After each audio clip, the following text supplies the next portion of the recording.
ಅಷ್ಟೆಲ್ಲ ಭಾಷೆ ಕಲಿಯೋ ತಾಕತ್ತಿದೆ ಕನ್ನಡಿಗರಿಗೆ ಅಂದ್ಮೇಲೆ ನೀವು ಹಿಂದಿಯವರು ಬರೀ ಒಂದ್ ಭಾಷೆ ಕನ್ನಡ ಕಲಿಯಕ್ಕಾಗಲ್ವಾ?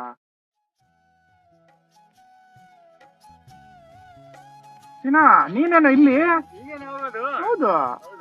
ಎಲ್ಲಿ ನೀನು? ಹೌದೇನಾ? ಬಾ ಡ್ರಾಪ್ ಮಾಡ್ಲಾ? ಹೌದಾ? ಹಾ ಒಂದೇ ಸೈಟ್.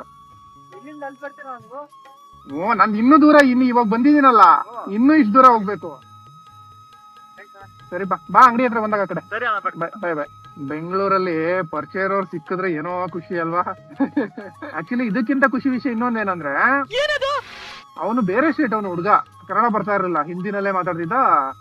ಇವಾಗ ನೋಡಿ ಎಷ್ಟು ಸಕ್ಕದ ಕನ್ನಡ ಮಾತಾಡ್ತಾನೆ. ಬೆಂಗಳೂರಿಗೆ ಬಂದು 20 ವರ್ಷ 30 ವರ್ಷ ಆಗಿರುತ್ತೆ, ಮನೆ ಇಲ್ಲೇ ತಗೊಂಡ್ ಸೆಟಲ್ ಆಗ್ಬಿಟ್ಟಿರ್ತಾರೆ ಗುರು. ಕನ್ನಡ ಕಲಿಯಕ್ಕೆ ಹಿಂದೆ ಮುಂದೆ ನೋಡ್ತಾರೆ. ನಾನೇನು ಕಲಿಬೇಕು, ಏನು ಕನ್ನಡದಲ್ಲೇ ಮಾತಾಡ್ಬೇಕು, ನಾವು ಕಲಿಯಲ್ಲ, ಆ ತರ ದಿಮಾಗ್ಗಳು ಮಾತಾಡೋದು. ನೀನ್ ಆ ನಾಡಲ್ಲಿ ತಿಂತಿದ್ಯಾ, ಕುಡಿತಿದ್ಯಾ, ಮಲಗಿದ್ಯಾ ಅಂದ್ರೆ ಆ ನಾಡಿಗೆ ಏನೋ ಒಂದ್ ಸಲ್ಲಿಸ್ಬೇಕಲ್ಲ, ನೀನು ರಿಟರ್ನ್ ಏನೋ ಕೊಡ್ಬೇಕಲ್ಲ. ಏನ್ ಕೊಡಕ್ಕಾಗತ್ತೆ ನಿನ್ ಕೈಲಿ? ಆಗಲ್ಲ ತಾನೆ. ಆ ನಾಡಿನ ಭಾಷೆ ಕಲ್ತ್ಕೋ, ಅಷ್ಟೇ ಸಾಕು. ಇನ್ನೇನ್ ಕೊಡ್ತೀಯ ವಾಪಸ್ಸು?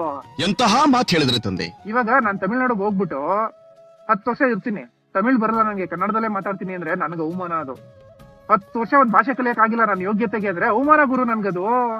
ಜನ್ಮಕ್ಕೆ ಹೋಗೋ. ಒಂದ್ ಭಾಷೆ ಕಲಿಯಕ್ ಆಗಿಲ್ಲ ಅಂದ್ಮೇಲೆ ನನಗೆ ಅರ್ಥ ಆಗಲ್ಲ. ವೇಸ್ಟ್ ಅಲ್ವಾ ನೀವು? ನಾನ್ ಯಾಕೆ ಕಲಿಬೇಕು ಅಂತ ಯೋಚನೆ ಮಾಡೋದಕ್ಕಿಂತ ಮುಂಚೆ ನಾನು ಕಲಿತ್ರೆ ಎಷ್ಟು ರೆಸ್ಪೆಕ್ಟ್ ಸಿಗುತ್ತೆ ಅಂತ ಅರ್ಥ ಮಾಡ್ಕೊಳ್ಳಿ. ಅವಾಗ ನಿಮ್ಗೆ ಅನ್ಸತ್ತೆ, ಹೌದು ನಾನು ಬೇರೆ ಬೇರೆ ಭಾಷೆಗಳನ್ನ ಕಲಿಬೇಕು ಅಂತ ನಿಮ್ಗೆ ಅನ್ಸತ್ತೆ. ಯಾಕೆ ಗುರು? ಕರ್ನಾಟಕದಲ್ಲಿ ಇರೋರು ತೆಲುಗು ಮಾತಾಡಲ್ವಾ, ಹಿಂದಿ ಮಾತಾಡಲ್ವಾ, ತಮಿಳ್ ಮಾತಾಡಲ್ವಾ? ಅಷ್ಟೆಲ್ಲ ಭಾಷೆ ಕಲಿಯೋ ತಾಕತ್ತಿದೆ ಕನ್ನಡಿಗರಿಗೆ ಅಂದ್ಮೇಲೆ ನೀವು ಹಿಂದಿಯವರು ಬರೀ ಒಂದ್ ಭಾಷೆ ಕನ್ನಡ ಕಲಿಯಕ್ಕಾಗಲ್ವಾ? ಅನ್ಸಲ್ವಾ ನಿಮ್ಗೆ? ಒಂಥರ ಚೀಪ್ ಅನ್ಸಲ್ವಾ ಇದು? ಇದೊಂದು ಬದುಕಿ, ಇದೊಂದು ಜನ್ಮವೇ. 10 ವರ್ಷ 15 ವರ್ಷದಿಂದ ಬೆಂಗಳೂರಲ್ಲೇ ಇದ್ದೀರಾ ಅನ್ನೋರಾದ್ರೂ ಕನ್ನಡ ಕಲ್ತು ಕನ್ನಡದಲ್ಲಿ ಮಾತಾಡ್ರಪ್ಪ. ರಿಕ್ವೆಸ್ಟ್ ಇದು.